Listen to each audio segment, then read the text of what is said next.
Since lots of us complain that big tech companies already control too much of our speech, should we just give up and hand them the keys to government itself? Well, Nevada may just do that. So this article from the Las Vegas Review-Journal earlier in February says bill would allow tech companies to create local governments.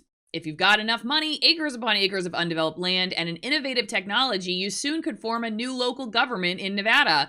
That the governor in January announced his plan to launch innovation zones to jumpstart the state's economy by attracting new tech companies, but that the details are scarce as to how they would operate.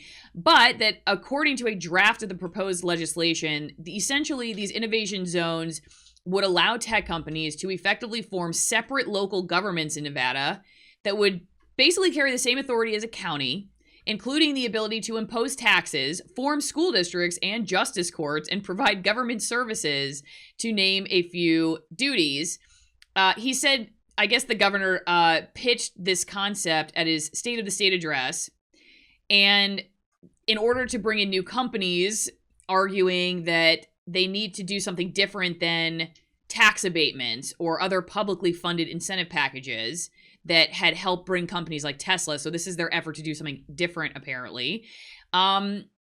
He says that that a company that had committed, this is specifically Blockchains LLC, committed to developing a smart city in the area east of Reno that would run entirely on blockchain technology once the legislation passes. Sounds like the governor's office of economic development would be taking the applications for these innovation zones, that you have to be a company focused on innovative technology, which includes autonomous technology, internet, robotics, artificial intelligence, biometrics. They also cite renewable resource technology, that you would be under the jurisdiction of the county that you're in until you take over the duties of that county and become an independent governmental body. So a lot of questions here.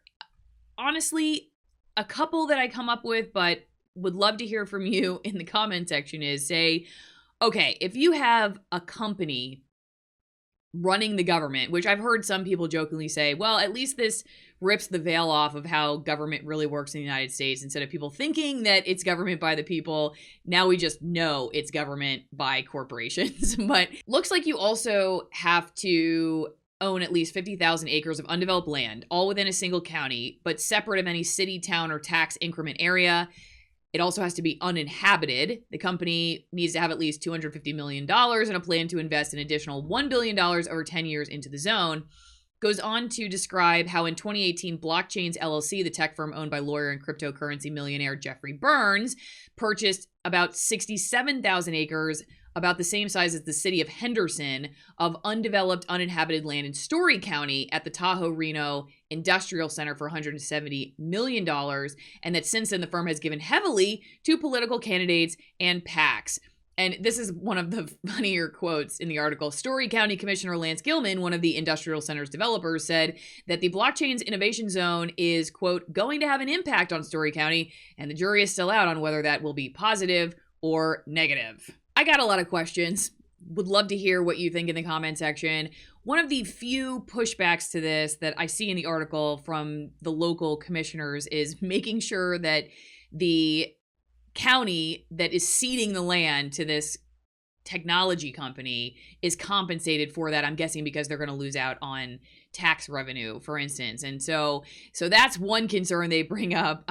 My mind as an environmental reporter, former environmental reporter, is who regulates that? So I know obviously there's federal law, like Federal Clean Water Act law, for instance, but what is going on if, say, the corporation dumps industrial waste? Like, who regulates that, and where does all that come from? So that's one of my other questions. I'm going to try to reach out to some of these local officials and see if they'll be willing to come on the channel, because lots of questions about this. It does seem like, though, the requirement that it has to be uninhabited land means that you're not going to just be, Allison Morrow living in your house and all of a sudden some big company is going to move in and take over your government. That if people are going to live in these areas, they are going to be choosing to live there knowing that this is going to be their government. So I don't know, man. I'm just going to say that it's a little weird to my senses upon first review.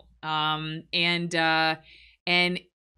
it's really interesting that it's come to this. I think it's interesting to see how Nevada is trying to attract tech companies who, in some cases, are leaving the Silicon Valley area. I will also say that as somebody whose family was considering a move to the Reno area, I am now kind of wondering if we need to reconsider that because I don't know what happens here. I don't know. It's just odd. It's just odd. But it's 2021, so, I'm not sure what we expect. All right, so definitely leave me a comment in the comment section. Curious what you all think about it. Don't forget, like, share, and make sure you're subscribed, and I'll see you next time.